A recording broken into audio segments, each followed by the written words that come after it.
I've 3D printed this separator snail, and what we need to do is make some connectors to connect it to the shop vac.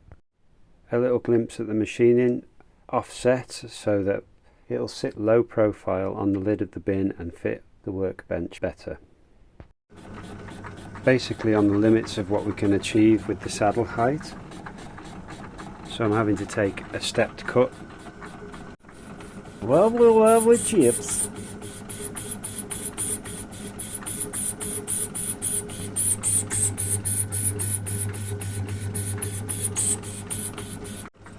Now we're a bit closer to the chuck, we can push it a bit more, take a much deeper cut, as long as we're careful with the feed rate. Still quite nice chips. Now I'm seeing some croissant chips.